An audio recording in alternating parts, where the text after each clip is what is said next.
स्वागत है दोस्तों आपके एक और नए वीडियो पे। और आज मैं बात करने वाला हूँ बुद्ध पे। वही बुद्ध जिनका साइंस मुझे काफ़ी पसंद आता है, आपको भी पसंद आएगा यदि आप एक ज़िंदा दिमाग बनना चाहते हो, इग्नाइटेड माइंड्स बनना चाहते हो मेरे शब्दों में कहा जाए तो। और एक ज़िंदा दिमाग ही एक ज़िंदा देश का निर्माण करता है। तो आप भी अगर इसमें इंटरेस्टेड हैं तो इस वीडियो को ज़रूर देखिए। हालाँकि मैं एक साइंस का टीचर हूँ, लेकिन मैं फ़िलासफ़ी में भी बहुत बिलीव करता हूँ और फ़िलासफ़ी भी पढ़ना पसंद करता हूँ। दर्शन को देखा है, दर्शन को पढ़ा है, और जितना मैं साइंस का व्यक्ति का हूँ और उतना ही जो है एक तरीके से आप ह्यूमैनिटी का भी व्यक्ति मान सकते हो मुझे, क्योंकि मैंने दोनों को बहुत करीब से देखा है। तो आज हमारा विषय है बुद्धा, जिनको जो है आप कह सकते हो लाइट ऑफ एशिया, जिनको वेस्टर्न कल्चर को भी कहना पड़ा लाइट ऑफ एशिया, क्योंकि व्यक्ति की बातें ही कुछ ऐसी हैं। वो सिद्धार्थ पैदा हुआ था और वो भगवान बुद्ध बन गया। क्या था उनमें, क्यों दुनिया आज उनको फॉलो करती है। नौयान, वज्रयान, दुनिया के जो है तंत्र उसमें से निकले। एक समय जलवा था, जिसको जो है रॉयल पैट्रोनेज मिली। अजातशत्रु, अशोका, सब ने धम्मा चलाया। क्या था इसकी बातों में, क्यों इतना पॉपुलर हुआ, क्यों लोग जो है इनको सराहते हैं, क्यों ये दलितों के गुरु कहलाते हैं, क्यों दलित जो है इनको करते हैं, आखिर क्या बात है इनमें और क्यों ये आए थे। तो इसके पीछे कारण दरअसल ऐसा है, दरअसल बात है ये 600 ईसा पूर्व की, यानी कि 600 BC या 600 बिफोर कॉमन एरा या BCE आप कह लीजिए, सब बातें की होती हैं। तो 600 BC तरफ जो है इस बुद्ध का जन्म हुआ था। हम यहाँ पे जो है इनके, मैं आपको वीडियो में शुरुआत में ही आपको आगाह कर दें, हम यहाँ पे जन्म मरण इस पर बात नहीं करने वाले हैं। हम यहाँ पे सिर्फ शिक्षाएँ देंगे, एजुकेशन जो उनके शिक्षाएँ हैं उस पर सिर्फ बात करेंगे। तो मैं लिख के लाया हूँ, ठीक है, आपको पता होना चाहिए, क्योंकि आप सोचते हो कि मैं घंटों बोलने के लिए कुख्यात हूँ और कैसे बोल लेता हूँ। तो देखिए, मैं लिख के लाता हूँ, ठीक है, और मुझे ऐसा नहीं है कि मुझे सब पता है, ठीक है, लेकिन हाँ, लिखने का तरीका थोड़ा कैजुअल है, जैसे आप बैठने का स्टाइल होता है। तो चलिए बिना किसी बकवास के वीडियो को स्टार्ट कर लेते हैं। सबसे पहले बात की जाए तो बुद्ध धर्म जो है भगवान को नहीं मानता है। सही भी है और सही नहीं है, ये आप पे डिसाइड करता है। लेकिन बुद्ध जो हैं वो गॉड को नहीं मानते हैं, गॉड की एग्जिस्टेंस को नहीं मानते हैं। क्यों नहीं मानते हैं, क्या ऐसा विचार है? दरअसल लोग कहते हैं कि अपनी इच्छाओं को ख़त्म कीजिए, अपने डिजायर्स जो हैं, अपनी इच्छाएं जो हैं उनको मारिए, इच्छाओं को ख़त्म कर दीजिए। लेकिन भगवान मिलने की इच्छा, भगवान पाने की इच्छा, ये भी तो एक इच्छा है। और जब आप इच्छाओं को ख़त्म करना चाहते हो तो फिर ये डिजायर एक कैसी छूटनी चाहिए, यानी कि ईश्वर को ना मानना जो है बुद्ध धर्म का काम है, और बुद्ध धर्म भगवान को रिकॉग्नाइज नहीं करता है। तो फिर आप कहोगे बहुत सारे मैंने हिंदुओं को देखा है वो बुद्ध लोगों को सराहते हैं, बुद्धों को कभी इतनी बुराई नहीं करते हैं। तो इसके पीछे कारण ये है कि जो बुद्ध हैं वो जो है सीधे नहीं कहते हैं कि हम भगवान को नहीं मानते हैं, लेकिन हाँ, उनके अगर पूरा आप फिलॉसफी पढ़ोगे तो कहीं ना कहीं ऐसे ही आपको लगता है कि ये बुद्ध जो हैं भगवान के ऊपर कभी बोलते ही नहीं हैं। जैसे कोई पूछे कि आपसे पूछे कि भैया भगवान होते हैं, तो आप क्या मुस्कुरा दोगे? आप जो है मुस्कुरा दोगे। ऐसे ही स्माइलिंग बुद्धा भी है। हमारा 1974 में जो पोखरण का फर्स्ट टेस्ट हुआ था तो उसका ऑपरेशन का नाम स्माइलिंग बुद्धा था। यानी कि बुद्ध जो है जब ये कोई क्वेश्चन पूछता है कि ईश्वर है या नहीं है तो वो मुस्कुरा देते हैं। इसके पीछे कारण ये बताया जाता है कि हम आपको जवाब नहीं दे पाएंगे, आप अभी अनइनलाइटेंड हो, यानी कि अभी आपका जो है इनलाइटमेंट नहीं हुआ, आप अभी इग्नाइटेड माइंड नहीं हो, इसलिए सवाल कर रहे हो। तो बुद्ध मुस्कुरा देते हैं, जिसका मतलब ये नहीं है कि बुद्ध जानते नहीं, जिसका मतलब ये है कि आप जानने के लायक नहीं हो। आप ऐसे समझ लीजिए जैसे 2 साल का बच्चा आपसे पूछे कि भैया हमें जो है रॉकेट साइंस पढ़ा दीजिए, या हमें इलेक्ट्रिसिटी पढ़ा दीजिए, या हमें थर्मोडायनेमिक्स पढ़ा दीजिए, या हमें जो है जितने भी लॉ होते हैं न्यूटन्स के वो पढ़ा दीजिए, या इक्वेशंस ऑफ मोशंस पढ़ा दीजिए, या केपलर्स के लॉ पढ़ा दीजिए। तो उसको कैसे आप बताओगे? मतलब आप यही मुस्कुराओगे कि भैया थोड़ा बड़ा हो जाओ, काहे एकदम जो है। तो वही चीज़ है कि बुद्ध भी जो है मुस्कुरा देते हैं जब भगवान पे क्वेश्चन पूछा जाता है। दूसरा अगर बात किया जाए तो बुद्ध जो धर्म है, यानी कि बुद्धिज़्म जो है, बौद्ध धर्म है, ये काफ़ी लिबरल एंड डेमोक्रेटिक है। ये किसी भी वर्ण सिस्टम, यानी कि जो वर्ल्ड सिस्टम पहले चलता था, जिसको हम हिरार्की में बांट देते थे कि ब्राह्मण, क्षत्रिय, वैश्य, शूद्र, ये नाऊ, ये बनिया, ये वो, हालांकि वो तो जो सब डिवाइडेशन इन द रिलीजियन ये तो गुप्ता पीरियड में स्टार्ट हुआ। लेकिन जो एक धर्म का स्ट्रेटा था कि ब्राह्मण ऊपर है, क्षत्रिय नीचे है, शूद्र, वैश्य, इससे दुनिया तबाह हो चुकी थी। लोग उठ चुके थे कि रिचुअल करना पड़ेगा, दुनिया का कर्मकांड करना पड़ेगा।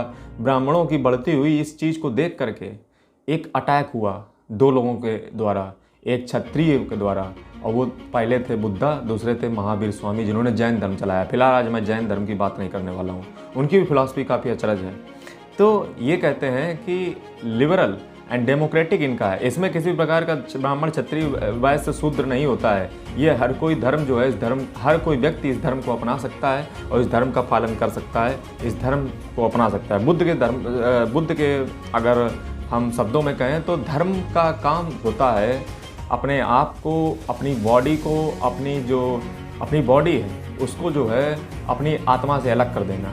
जी हाँ, धर्म जो है एक रैप्ट है, यानी कि अगर उनके मजमा निकाय एक, हालांकि बुद्ध के कई सारे ग्रंथ हैं जिनमें जो उनके लिखे गए हैं, सुत्त पिटाका, विनय पिटाका, अभिधम पिटाका, ऐसे करते हुए उनके कम से कम 15, 16, 20 शायद हैं, मेरे लिखे होंगे पीछे, ये रजिस्टर में लिखा है, ठीक है। तो उनका अगर बात किया जाए मजमा निकाय में, वो कहते हैं कि धर्म एक रैप्ट की तरह है, यानी कि आपको ले जा करके छोड़ देती है, आपको जो है बॉडी से आत्मा को अलग करवा देती है। सभी पे बात करेंगे, यानी कि बुद्ध धर्म बहुत लिबरल है, डेमोक्रेटिक है। इस पे जो है हर कोई व्यक्ति इस धर्म को अपना सकता है, चल सकता है इसके साथ। कोई भी ब्राह्मण, क्षत्रिय, वैश्य, शूद्र का यहाँ पे जो है भेदभाव नहीं है। इनकॉर्पोरेशन ऑफ वुमेन, शुरुआत में जो बौद्ध धर्म था वो वुमेन यानी कि महिलाओं को अपनाने को तैयार नहीं था, लेकिन काफ़ी रिक्वेस्ट प्रार्थना के बाद उनके जो शिष्य थे, शायद जहाँ तक मैं सही हूँ आनंद, तो उन्होंने रिक्वेस्ट की थी कि आपका धर्म का उद्देश्य सबको साथ लेकर, सबका साथ सबका विकास का है, लेकिन आप जो है महिलाओं को नहीं ले रहे हो तो गलत है। तो बुद्धा को अपनी गलती की जो है उनको जो अपनी गलती लगी और उन्होंने महिलाओं को भी शामिल किया, यानी कि अब ये बुद्ध धर्म लगभग सबको अपने अंदर समेटता जा रहा था। अगला अगर बात किया जाए तो बुद्धा की पर्सनैलिटी भी कुछ ऐसी है। बुद्धा जो है बहुत सिंपल दिखते हैं, कैम दिखते हैं, बहुत ही शांत स्वभाव के, ईगोलेस, कोई भी घमंड नहीं है। अगर आप मुझे 50 गालियाँ दे दोगे तो मैं आपको कभी भी रिप्लाई नहीं दूंगा। सेम फिलॉसफी मैं भी अप्लाई करता हूँ। मैं कभी भी, आप जितना भी कमेंट में नीचे गालियाँ दे दीजिए, या हो सकता है इसी वीडियो पे आ जाए, कि कई बार मुझे जो है इस तरीके का सामना करना पड़ता है। मुझे कोई फर्क पड़ता नहीं है, आप जो भी कर लीजिए। मैं बस ये देखता हूँ कि 100 लोग अगर मेरी तारीफ़ कर रहे हैं, 5 उसमें से अगर बुराई भी कर रहे हैं, तो मैं ये देखता हूँ क्या वो वाकई में ऐसी गलती है। अगर है तो मैं उसे स्वीकार कर लेता हूँ, मैं रिप्लाई कभी नहीं देता हूँ, समझे, क्योंकि रिप्लाई छोड़िए। अच्छा, अगला अगर बात किया जाए तो बुद्धा जो है स्वीट वर्ड्स बोलते हैं, बहुत मीठे मधुर वर्ड शब्द बोलते हैं। इनकी पर्सनैलिटी ये ऐसी है जो लोगों को जो है अपने अंदर अंतर्मुग्ध कर देती है, अंतर्मुग्ध कर देती है। और दूसरा अगर बात किया जाए कि बुद्धा की जो बौद्ध धर्म है ये इनएक्सपेंसिव है, यानी कि इसमें खर्चा आपका नहीं आता है, बिना खर्चीला का है। जैसे आपको इसमें कर्मकांड नहीं करने पड़ते हैं, कोई रिचुअल्स नहीं करना पड़ता है, बस एक बुद्ध धर्म है जिसमें कुछ शिक्षाएं हैं, उनको आपको मानना पड़ेगा और आप बौद्धि हो जाओगे, यानी कि बुद्धिज्म को अपना लोगे। अगला अगर बात किया जाए तो ये कहते हैं कि हम सब किससे बंधे हुए हैं, हम सब मरा से बंधे हुए हैं। मतलब अगर देखा जाए, मरा एक गॉड है जिनको हम गॉड ऑफ इल्यूजन कहते हैं। दरअसल बुद्धा जब पहली बार जब ध्यान के लिए बैठे थे, जब घर बाहर छोड़ करके गए थे, सिद्धार्थ बन के गए थे। यही तो भारत है जो भगवान बनने की जो कला जानता है। और जब ये पहली बार तपस्या में लीन होने के लिए बैठे तो जो गॉड होते हैं मरा, जिनको हम गॉड ऑफ इल्यूजन कहते हैं, उन्होंने इनको बेचैन करना शुरुआत की। उन्होंने इनको परेशान करना स्टार्ट किया ताकि ध्यान में ना बैठ पाएँ। आजकल हमारा सबसे बड़ा टारगेट क्या है? सबसे बड़ा टारगेट यही तो है कि हर कोई व्यक्ति ध्यान ही नहीं कर पा रहा है। वो 2 मिनट देखता है वीडियो, 2 मिनट लेक्चर देखता है, फिर वो जो है मोटिवेशन की तरफ भाग खड़ा होता है, या 2 मिनट पढ़ाई की, फिर लाओ कुछ और काम कर लें। तो ये सब सारी चीज़ें जो है ना, ये बुद्ध आपको सिखा रहे हैं। वो भी बैठे थे ध्यान करने के लिए, बुद्धा बैठे थे ध्यान करने के लिए, आप बैठे हो पढ़ाई करने के लिए और आपका मन नहीं लग रहा है। बुद्धा से भी यही हुआ था, इल्यूजन पैदा होने लगे, भ्रम पैदा होने लगे, लोग भगवान भी उनको परेशान करने लगे। लेकिन बुद्धा ने सर को अपने धरती को पकड़ लिया और कहा कि मैं जब तक ज्ञान की प्राप्ति नहीं कर लेता हूँ तब तक जो है मैं इस धरती को नहीं छोड़ूंगा। और ये बोधि वृक्ष के नीचे इन्होंने जो है ज्ञान को प्राप्त किया और ये जो है भगवान बुद्ध बन गए, सिद्धार्थ से बुद्ध बन गए, पेड़ों के नीचे बैठ करके, बोधि वृक्ष के नीचे बैठ करके। जिस बोधि वृक्ष को शशांक ने जो है काटा और जिसको जो है इस तरीके से वृक्ष जो है वो आज भी चलता चला आया। हालांकि कितनी अच्छा बात है ना, कोई न्यूटन बन जाता है पेड़ के नीचे बैठने से, कोई बुद्ध बन जाता है, कोई महावीर बन जाता है, कोई चैतन्य महाप्रभु बन जाता है। क्या कुछ बात तो है इन पेड़ों में। अगला अगर बात किया जाए तो बुद्धिज्म जो है ना, वो निर्वाण के कॉन्सेप्ट में बिलीव करता है, यानी कि हर व्यक्ति को निर्वाण प्राप्त करना चाहिए। जैसे मैं आपसे पूछूं कि आपकी लाइफ का गोल क्या है, तो आप में से कोई कहेगा एसएससी, खलासी, चपरासी, दरोगा, आईएएस, आईपीएस, पीसीएस वगैरह वगैरह। कोई प्रधानमंत्री, कोई मुख्यमंत्री, कोई अमेरिका का प्रेसिडेंट, कोई इस दुनिया को कब्जा करना चाहता है। हालांकि अब ऐसे लोग कम हैं। तो जो है ये कहते हैं कि निर्वाण आपको प्राप्त करना चाहिए। निर्वाण, आखिर निर्वाण का मतलब क्या है? आपके जीवन का जो उद्देश्य है वो निर्वाण होना चाहिए, ना कि और कुछ। निर्वाण का मतलब क्या है? निर्वाण का मतलब है कि आप अपनी इच्छाओं को ख़त्म कर दें। ईश्वर प्राप्त करने की भी इच्छा शामिल है इसमें।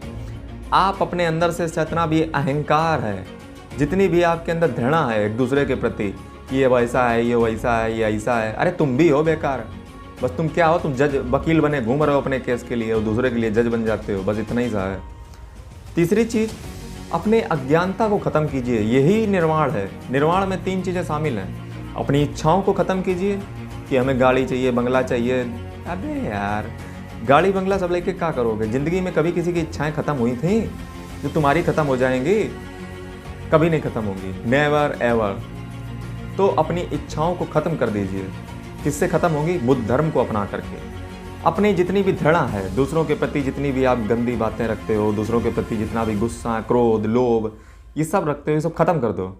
और जो सबसे ज़रूरी है, अपने अंदर के अज्ञान को ख़त्म कर दो, आपको निर्वाण मिल जाएगा। निर्वाण आपको तभी प्राप्त होगा जब अपने अंदर के अज्ञान को ख़त्म करोगे। Ignorance, if you don't know anything that is totally fine, but never celebrate your ignorance. यदि आप कुछ नहीं जानते हो तो अच्छी बात है, लेकिन आपको कुछ ना जानना ये आपकी जो है प्रसन्नता का कारण बने, ये बिल्कुल शर्म की बात है। If you don't know anything that is totally fine, but never celebrate your ignorance. Buddha कहते हैं कि आप सबसे पहले ज्ञान के सागर में डुबकी लगाइए, अपनी इग्नोरेंस को ख़त्म कीजिए, और आपको कुछ नियमों को पालन करना चाहिए। जैसे आपको राइट व्यू रखना चाहिए, आपको सदैव अच्छी चीज़ों को ही देखना है। इससे अच्छा तो भगवान आपको अंधा बना देता अगर आपको कुछ गलत सलत चीज़ों को देखते हो। राइट इंटेंशन, मनसा वाचा कर्मणा, यानी कि मन से, वाणी से, कर्म से आपको अच्छा ही करना है। राइट स्पीच, सदैव सत्य बोलिए, अपनी स्पीच का सही प्रयोग कीजिए, अपनी स्पीच का अच्छा से अच्छा प्रयोग करना है। अपने भाषा का, अपने शब्दों को फालतू में मत निकालिए, जब भी निकालिए किसी अच्छे काम के लिए निकालिए। अपने एक्शन यानी कि अपने कंडक्ट को अच्छे कामों के लिए ही अपने हाथों को प्रयोग कीजिए। किसी को सताइए मत। अपने हाथ अगर तुम्हें भगवान ने दिए हैं, या फिर दुनिया का जितना भी आपको जो है फिजिकल अपीयरेंस दी है, उसको अच्छे काम में ही लगाइए। अपने आपके जो एक्शन है, एक्शन आपके कुछ भी हो सकते हैं, चाहे वो बॉडली हो, चाहे वो माइंडली हो, किसी प्रकार के एक्शन जो हैं वो सही होने चाहिए। अगला बुद्ध कहते हैं राइट लिवलीहुड, आपकी जो जीविका, यानी कि यही हमारा आर्टिकल 19 भी कहता है। आर्टिकल 19 भी कहता है कि आपको सारी जीविका कमाने का अवसर है, आपको लिवलीहुड कमाने का अवसर है, लेकिन वो लीगल काम होना चाहिए। ऐसे ही बुद्धा कहते हैं कि लिवलीहुड आपको अच्छे तरीके से ही करना है। अगला कहते हैं ये राइट एफर्ट्स। राइट एफर्ट्स का मतलब है कि आप अपने विचार अच्छे रखिए, कभी किसी के बारे में बुरा विचार मत कीजिए, ये बुद्धा कहते हैं। माइंडफुलनेस, यानी कि अपने जो माइंड है उसको बॉडी, उसको माइंड से और उसको हार्ट से प्योर रखिए। आपको इम्प्योर नहीं रखना है, आपको बॉडी प्योर रखनी है, आपको हार्ट प्योर रखना है, आपको अपने माइंड को प्योर रखना है, शुद्ध रखना है। अगला ये कहते हैं कि कंसंट्रेशन कीजिए, ध्यान कीजिए, जितना ज़्यादा हो सके ध्यान कीजिए। ध्यान से होता क्या? ध्यान से जो है आप कंसंट्रेट करना सीख जाते हो। ध्यान के फ़ायदे ये हैं कि आप तो फिर ये जो बीच बीच में डिस्टर्बेंस क्रिएट होता है, अब ये सब, क्योंकि आप आँख खोल करके बैठ सकते हो, लेकिन आँख बंद करके बैठना बड़ा दूभर काम है, आप ट्राई कीजिएगा घर पे। अगला अगर काम किया जाए, अगला अगर काम जो है वो है इम्परमानेंट रिलेटिव।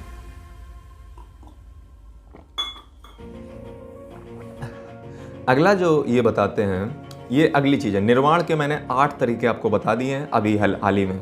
अगला अगर बात किया जाए इम्परमानेंट रिलेटिव, जिसका मतलब है कि इस दुनिया में ना ही कुछ सत्य है, ना ही कुछ जो है नाइदर एब्सोल्यूट नॉट रियल, यानी कि इस दुनिया में जो भी आप देखते हो, यहाँ तक कि इस वीडियो को भी आप जो देख रहे हो वो सत्य नहीं है। जैसे मैं एक एग्जांपल लेता हूँ। मान लीजिए आपने किसी व्यक्ति ए को बी को गोली मारते हुए देखा, आपने ए व्यक्ति को बी को गोली मारते हुए देखा। अब आप अदालत में जाकर के गवाही दे रहे हो कि हाँ मैंने देखा है बी ने ए को गोली मारी है, लेकिन आपको थोड़े दिन बाद पता चलता है कि बी ने ए को गोली तब मारी थी जब सी कह रहा था कि तुम बी ए को गोली मारे, अदरवाइज मैं बी को गोली मार दूंगा। तो आप बताइए कि इसमें गलती किसकी है? यानी कि यहाँ तक तो कोई तीसरा आदमी भी सी है। यही तो मैं आपसे कहता हूँ कि जो दिखता है वो होता नहीं, जो होता है वो दिखता नहीं। ये लाइन को ज़रा लिख लीजिएगा। यही बुद्ध कहते हैं कि दुनिया में कोई भी चीज़ एब्सोल्यूट नहीं है, कोई भी चीज़ रियल नहीं है। मैं यहाँ पे आपके सामने जो बोल रहा हूँ, अभी मैं इस पे जो है एक दिन बहुत डिटेल में वीडियो बनाऊंगा सिर्फ इसी बात को लेकर के कि दुनिया में जो दिखता है वो होता नहीं, जो होता है वो दिखता नहीं। दरअसल जो व्यक्ति के विचार होते हैं, जो व्यक्ति बोलता है, वो विचार उसके जन्म से लेकर जन्म से लेकर अब तक के जो उसकी एक्सपीरियंस से उसके विचार बने हैं। उसकी जो आज ये हालत है वो उसकी जन्म से लेकर आज तक के जो उसने कर्म किए होंगे जैसे भी, उससे उसकी ये हालत है। आप उसके अभी पे मत जाइए। आप क्या देखते हो? आप प्रेजेंट देखते हो। आप उसके पास्ट पे भी जाइए। व्यक्ति यही भूल जाता है, वो प्रेजेंट को देखता है, अपने पास्ट को नहीं देखता। अगर आप पढ़ाई करोगे, सब करोगे, तो आपको अच्छा जो है आप लिवलीहुड कमाओगे। लेकिन आप क्या देखते हो कि हाय जो है हमें जो है ये हो रहा है, ये हो रहा। अरे ये देखो ना कि आपने पास्ट में कैसा किया है। यदि पास्ट में आप अच्छा मजा मारते हुए नहीं आए थे तो आपकी बढ़िया कटेगी, वरना जो है फिर यही चिल्लाना कि बेरोजगारी बहुत है। अगला अगर बात किया जाए, अगला बुद्ध कहते हैं कि आपको जो राइट एक्शन आपके हैं, राइट एक्शन में क्या होना चाहिए? राइट एक्शन में आप कभी किसी भी जीव को मन से, यानी कि मन से भी नहीं सोचना है कि मैं इसे मारूंगा। कर्म से, मनसा वाचा कर्मणा, यानी कि कर्म भी नहीं करना है किसी को मारने का। और वाणी से, जैसे कुछ लोग वाणी से ही मार डालते हैं, जैसे ऊट पटांग कह देना, ये भी तो एक प्रकार का हार्ट हुआ ना। तो किसी भी जीव को इस दुनिया में जो है मन से, वाणी से, कर्म से आप मत मारिए। 3 तरीके से मारा जाता है किसी व्यक्ति को। चोरी मत कीजिए, और जो है आप झूठ मत बोलिए, और जो है आप कोई इंटॉक्सिक चीज़, कोई भी शराब मदिरा का प्रयोग मत कीजिए। ये आपके जो है राइट कंडक्ट में होना चाहिए। अगला अगर बात किया जाए बुद्धा की, वो बहुत अच्छी बात है। क्या? इनकी एक थ्योरी ऑफ फ्लक्स है। ये थ्योरी ऑफ फ्लक्स या सीजलेस फ्लो क्या है? ये भी कुछ वैसी ही है कि इस दुनिया में ना ही कुछ सत्य है, ना ही कुछ जो है असत्य है। यानी कि दोनों का कुछ मिक्सचर है। Neither in this world is real and nor absolute. यानी कि इस दुनिया में कुछ भी जो है एब्सोल्यूट नहीं है। आप हिंदी में समझो आप ऐसे कि दरअसल ये दुनिया जो है ना वो इम्परमानेंट है। यानी कि ये दुनिया जो है हमेशा बदलती रहती है। हम लोग क्या देखते हैं कि जो हम देख रहे हैं वो सत्य है, दरअसल वो सत्य है ही नहीं। आप ऐसे समझो कि जब नदी में पानी बहता है, इस दुनिया में सब कुछ गतिमान है, मोमेंट्रीनेस है, इसको थोड़ी मोमेंट्रीनेस भी कहते हैं। इस दुनिया में जब नदी बहती है, जब आप नदी को देखते हो तो आपको लगता है कि पानी एकदम शांत बैठा हुआ है। आप नदी को जब देखते हो तो आपको लगता है पानी शांत है, लेकिन आप दिमाग से अगर कायदे में देखोगे तो पानी शांत नहीं है। आपको ऊपर से लगता है कि नदी बह रही है, नदी बह नहीं रही है। नदी के जो पार्टिकल से मिलके जो नदी बनी है, जो छोटी छोटी धाराओं से मिलके नदी बनी है, नदी के नीचे धाराओं का फ्लो जारी है, लेकिन आपको ऊपर से क्या लग रहा है कि नदी स्टेबल है। नदी स्टेबल नहीं है, नदी का पानी बह रहा है, आपको लग रहा है कि नदी स्टेबल है। यानी कि दुनिया जो है ना वो आपको लगती है कि सब स्टेबल है। स्टेबल इस दुनिया में कुछ भी नहीं है। आपको लगता है कि मैं यहाँ पे आपके सामने बैठा हूँ, लेकिन मेरी उम्र जा रही है। आपको लगता है कि सब कुछ स्टेबल है। कुछ भी इस दुनिया में स्टेबल नहीं है। सब कुछ इस दुनिया में चेंज हो जाएगा। जो आज है वो कल नहीं होगा, जो कल है वो परसों नहीं होगा। यही व्यक्ति जो जितनी जल्दी समझ जाएगा वो जो है निर्वाण को प्राप्त कर लेगा। ये भगवान बुद्ध बता रहे हैं। आप समझिए, इंसान क्या समझता है? इंसान समझता है कि ये दौलत, ये शोहरत, ये चोरी, ये डकैती, ये ज़िंदगी भर रहेगी। कुछ ना ज़िंदगी भर रहेगा। बुद्धा कह रहे हैं कि जो आप कर्म करोगे उसको आपको भुगतना ही पड़ेगा, गारंटी के साथ। यानी कि आपके जो पास्ट कर्म है, यानी कि जो आज का आपको प्रेजेंट है, वो बनता है आपके पास्ट से। आपकी जो आज हकीकत है वो आपके पास्ट से डिटरमाइन होती है। यानी कि दुनिया जो है ना वो इम्परमानेंट है, और जितना जल्दी आप इस इम्परमानेंट के साथ जीना सीख जाओगे, आप निर्वाण की अवस्था को प्राप्त कर लोगे। हम में से सभी लोग जो है परमानेंट रहना चाहते हैं। हम में से सभी लोग जो है सेल्फ के साथ चिपके रहते हैं कि हम जो है हमेशा जो है अमर रहेंगे, अजर रहेंगे, हमें कोई मारने वाला पैदा नहीं हुआ, और हम आज जो है गलत करें, सच करें, कभी हमारा कुछ नहीं होगा। सबके घमंड चूर चूर हो जाते हैं। ये बात आप याद रखिएगा। बुद्धा यही कहते हैं कि आप में से, हम में से सभी लोग अपने एक सेल्फ के साथ चिपके रहते हैं। सेल्फ का मतलब कि ये हमारा है, ये अपना है। अयम निजा पर्वेति गणना लघुचेत सामुद्राल चरितानाम तु वसुदेव कुटुंबकम। ये हमारा भारत का श्लोक है। इस श्लोक को अगर आप जिस दिन समझ गए, जैसे आप में से हम सब लोग ये सोचते हैं कि ये हमारा है, ये अपना है, ये वैसा है, और दूसरों के साथ हमेशा ऐसा व्यवहार करते हैं कि जो है ये दूसरा है तो इसके साथ ऐसा व्यवहार करो। यदि हम में से सब ये सोचें कि अपना भाई है, ये अपनी बहन है, तो कभी भी किसी प्रकार की जो है दिक्कत आपको समाज में देखने को नहीं मिलेगी। आप तमाम एग्जाम्पल ले सकते हो। आप दूसरों के साथ कैसा व्यवहार करते हो, क्या अपने साथ वही व्यवहार करते हो, अपने परिवार वालों के साथ वही व्यवहार करते हो? ऐसा नहीं है।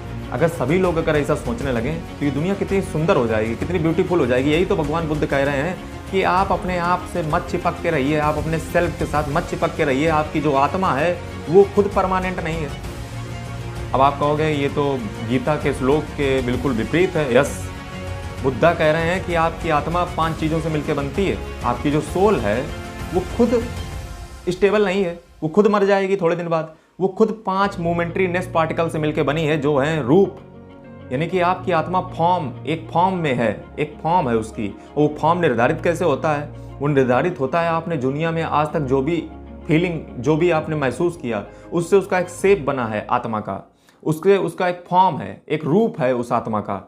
दूसरा, आत्मा में वेदना होती है। वेदना का मतलब फीलिंग होती है, और फीलिंग एक आत्मा का गुण है।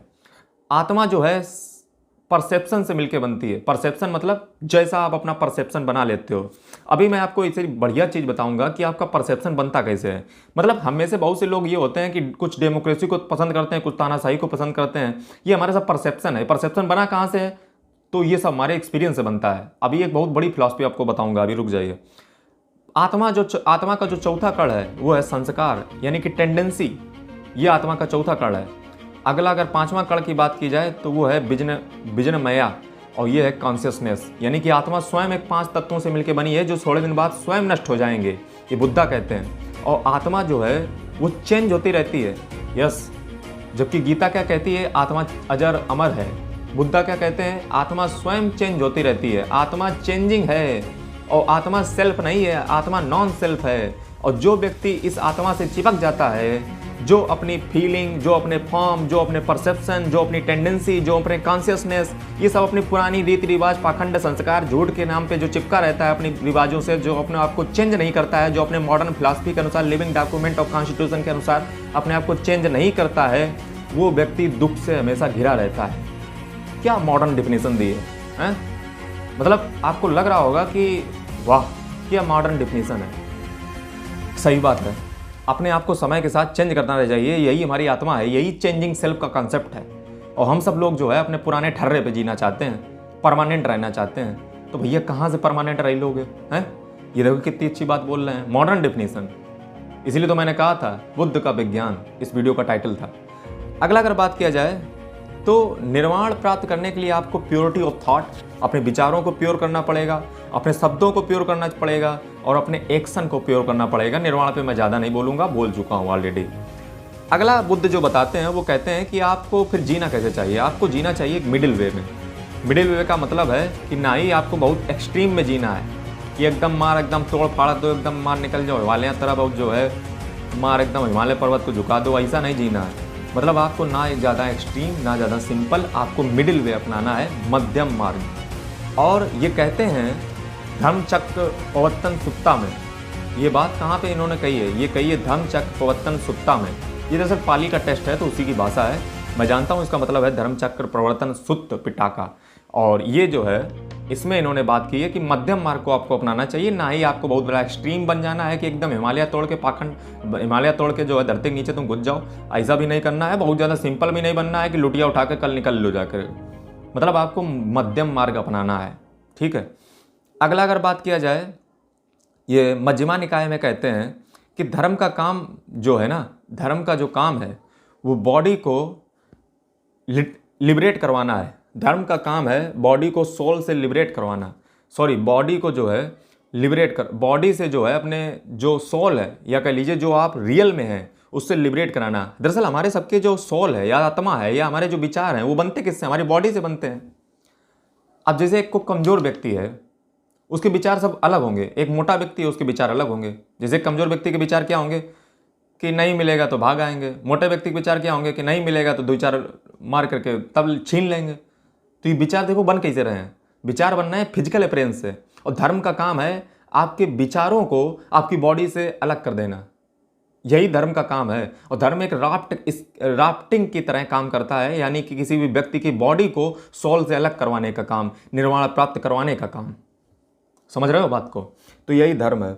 और मजमा निकाय में ये कहते हैं। धर्म को ये भी बताते हैं कि धर्म का मतलब सिर्फ पालना है, यानी कि पालन करना है। धर्म बियॉन्ड लॉजिक होता है, बियॉन्ड रीजनिंग होता है। जैसे हमारे से बहुत से लोग ये दुनिया में सोचते हैं कि हर चीज़ जो है रीजन और कॉज पे चलती है, यानी कि जिसका कारण होगा उसका कार्य भी होगा। यानी कि अगर जो है सेब धरती पे गिरता है तो उसके पीछे न्यूटन के लॉ हैं, न्यूटन का फर्स्ट लॉ, न्यूटन के सेकेंड लॉ, मोमेंटम और इस तरीके से लॉ हैं। लेकिन ऐसा कुछ नहीं है। ये दुनिया में हर चीज़ कॉज एंड कारण पे नहीं है, यानी कि रीजन एंड कॉज पे नहीं है, कारण और कार्य काज पे नहीं है। ये दुनिया जो है बियॉन्ड लॉजिक भी है, और बियॉन्ड लॉजिक जो है वो धर्म है। धर्म पे विचार आप रीजनिंग मत कीजिए, धर्म बियॉन्ड लॉजिक है, ऐसा जो है बुद्ध कहते हैं, और इनका ये धर्म का विचार है। अब जो लास्ट में मैं आपको बताऊंगा वो सबसे इंपॉर्टेंट फिलॉसफी है बुद्धा की। मैंने सोचा था 6-7 मिनट बोलूँगा, बट ये मैं देख रहा हूँ 26 मिनट हो चुके हैं। तो इसके लिए जो है कोशिश करूँगा अगली बार से छोटा ही वीडियो बनाऊँ। और मैं बोलना तो कम ही चाह रहा था, बट वो जो है देखिए, फिलहाल अगला लास्ट जो फिलॉसफी है उसको बस ध्यान से सुन लीजिए, उसके बाद काम खत्म और आधा घंटा का वीडियो हो जाएगा। मैं आपको बताऊं कि व्यक्ति दरअसल जो है वो जन्म मरण के चक्कर में पड़ता कब है। तो देखिए कितना बढ़िया एकदम तरीका बताया बुद्धा ने। ये काम शुरुआत होता है इग्नोरेंस से। जी हाँ, कोई भी व्यक्ति जन्म मरण के चक्कर में तभी पड़ता है। मैं यहाँ पे गीता की बात नहीं कर रहा हूँ, क्योंकि मैं आज गीता नहीं पढ़ा रहा हूँ, मैं आज बुद्धा की फिलॉसफी पढ़ा रहा हूँ, बुद्ध दर्शन को पढ़ा रहा हूँ कि बुद्ध कहते क्यों हैं। ऐसे ही थोड़ी ना उनको लाइट ऑफ एशिया कह दिया वेस्टर्न कल्चर ने, ऐसे थोड़ी ना उनको जो है साइंस कहा जाता है। तो देखिए, बुद्ध कहते हैं कि दुनिया में जो है इग्नोरेंस पहला कारण है। आपकी सबसे पहले शुरू होती है अज्ञानता। अज्ञानता देखिए बुद्ध ने पहले नंबर पर रखी है, यानी कि जब आप पढ़े लिखे होगे, आपके अंदर समझ होगी। समझ मैं बात कर रहा हूँ, बाबर कब पैदा हुआ था, अकबर कब पैदा हुआ था, इससे लेना देना नहीं है अपने को। हमें मतलब है व्यक्ति की समझ से, हमें मतलब है व्यक्ति की अज्ञानता से। और अज्ञानता का मतलब मैं इग्नाइटेड माइंड से कर रहा हूँ कि इग्नाइटेड माइंड चाहिए, एक जिंदा दिमाग, जिंदा दिमाग, मरा हुआ दिमाग नहीं, समझे। तो बुद्ध कहते हैं कि सबसे पहले हमारा दिमाग जो है इग्नोरेंस लाता है, यानी कि अज्ञानता पैदा करता है। और अज्ञानता से होता क्या है, जब हमारे दिमाग में अज्ञानता आ जाती है तब हमारी बनती है चॉइस। कैसी चॉइस? चॉइस ये बनती हैं कि हिंदू अच्छे हैं, मुसलमान बेकार हैं, और हिंदू कम बच्चे पैदा करते हैं, मुसलमान ज़्यादा पैदा करते हैं, मुसलमान बेकार हैं, हिंदू अच्छे हैं। ये हमारी अज्ञानता से ही बने हुए क्वेश्चन हैं। पहले हमारे अंदर आई अज्ञानता, क्योंकि हमने पढ़ाई जो की है वो अज्ञानता ही वाली की है, इग्नाइटेड माइंड हम नहीं है। और फिर उससे हमारे अंदर बनी चॉइस, चॉइस से हमारे अंदर बनी कॉन्शियसनेस। कॉन्शियस मतलब चेतना। अब हमारे अंदर चेतना आ चुकी है, हम देखते ही डिसीजन कर देते हैं कि ये व्यक्ति ऐसा होगा। जैसे हम किसी भी घटिया व्यक्ति को ऐसे अगर रोड पे देख लें तो हम समझते हैं कि भिखारी टाइप का व्यक्ति है, हो सकता है इसके अंदर अकल ना हो, लेकिन हो सकता है वो कोई व्यक्ति महान भी हो सकता है। लेकिन हमारे अंदर चेतना बन चुकी है। हमारे अंदर पहले अज्ञानता आई, अज्ञानता से हमारी चॉइस बनी कि ये व्यक्ति ऐसा होगा। फिर हमारे अंदर कॉन्शियसनेस आ चुकी, चेतना आ चुकी है कि अब हम किसी व्यक्ति को देखेंगे तो हम पहले डिसीजन कर लेंगे, प्री डिटरमाइंड, प्रीजुड्यूस हो जाएंगे। फिर क्या होता है, फिर हमारी मेंटालिटी बनती है, फिर हमारा दिमाग उसी तरीके से बिहेव करने लगता है। मतलब एक बच्चा अगर 100 बार होमवर्क नहीं किया और वो 101वीं बार अगर होमवर्क करके भी लाया है तो उस टीचर की मेंटालिटी बन जाती है कि वो बच्चा इस बार भी होमवर्क करके नहीं लाया होगा। ऐसी मेंटालिटी आपकी कब बनी? सबसे पहले आपके अंदर अज्ञानता आई, अज्ञानता से आपके अंदर चॉइस बनी, चॉइस से आपके अंदर कॉन्शियसनेस डेवलप हुई, कॉन्शियसनेस से आपकी मेंटालिटी बनी, और मेंटालिटी से आपकी बनती है सेंस। सेंस का मतलब कि फिर जो आप सेंस से लेते हो, अपने जो सेंस ऑर्गन से आप फिर जो लेते हो, फिर आप वही चीज़ें लेते हो जो आपको पसंद होती है, यानी कि आप फिल्ट्रेशन लगा देते हो। फिर आपको वो कुछ नहीं दिखेगा। बुद्धा यही तो कह रहे हैं कि आप जब देखोगे ना किसी भी चीज़ को तो आपको देखने के तरीके बदल जाएंगे। आप कहोगे ऐसा कैसे? जी हाँ, आपके देखने के तरीके बदल जाएंगे। जैसे मैं आपसे पूछूं कि इधर सामने क्या है, तो कोई कहेगा बुक है, कोई कहेगा कंप्यूटर है, कोई कहेगा कीबोर्ड है। ये सब क्या है? ये सब वही तो है कि जिसने जैसा महसूस किया उसने वैसा ही बताया। यानी कि देखने के तरीके अलग अलग हैं। किसी ने कुछ देखा, जैसे अर्जुन से पूछा गया था कि आपको क्या दिख रहा है, तो अर्जुन ने कहा कि हमें जो है मछली की आंख दिख रही है। तो आपके सेंस ऑर्गन जो हैं वो उसी तरीके से वही इंफॉर्मेशन को लेंगे जो आपकी मेंटालिटी में ढल चुकी है। वो कभी भी पॉजिटिव चीज़ों को नहीं लेंगे, वो हमेशा वही धरी धराई पुरानी बातों को ही एक्सेप्ट करेंगे। यानी कि आपके सेंस ऑर्गन एक एज ए फिल्टर काम करेंगे, फिल्टर पेपर। वो उस चीज़ को देखेंगे ही नहीं कहीं जो आपके दिमाग को एक्सेप्ट ही नहीं है। ये कितनी बड़ी फिलॉसफी है इनकी।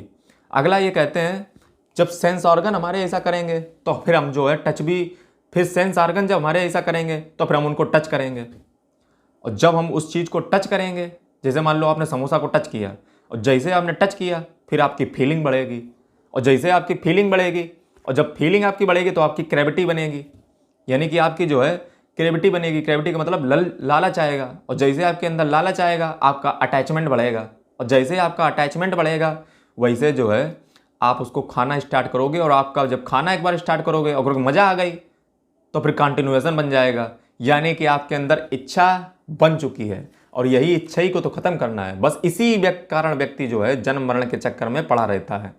आपने देखा पूरा प्रोसेस कैसा था, एक बार मैं दोबारा आपको रिपीट कर देता हूँ। सबसे पहले होती है इग्नोरेंस, अज्ञानता, फिर चॉइस बनती है, फिर कॉन्शियसनेस आती है, फिर मेंटालिटी बनती है, फिर हमारे सेंस सोर्स उसी प्रकार की इंफॉर्मेशन को लेना स्टार्ट करते हैं, फिर हम उसको टच करते हैं, फिर उसके बाद हमें वही फीलिंग आती है, फिर हमें क्रेविटी पैदा होती है मन में, उसके बाद जो है हमें अटैचमेंट उससे जुड़ जाता है, और अटैचमेंट जुड़ने के बाद फिर हम उसको डेली लाइफ में उपयोग करना स्टार्ट कर देते हैं, और हमारे अंदर इच्छा का निर्माण हो जाता है। और बस यही कारण है आपके जन्म मरण का, यही। और इस जो चक्र को तोड़ देता है, इस जो 12 विशियस साइकिल है, यानी कि 12 विशियस जो साइकिल है, इनको जो तोड़ देता है वही निर्माण को प्राप्त कर लेता है। उम्मीद करता हूँ वीडियो आपको पसंद आया होगा। पसंद आया तो वीडियो को लाइक करें, चैनल को सब्सक्राइब करें। ऐसा वीडियो शायद ही आपने यूट्यूब पर देखा होगा। मेहनत अच्छी लगी हो तो मेहनत को लाइक करें, चैनल को सब्सक्राइब करें। धन्यवाद। जल्दी मेरा वीडियो साथ, तब तक जय हिंद, वंदे मातरम।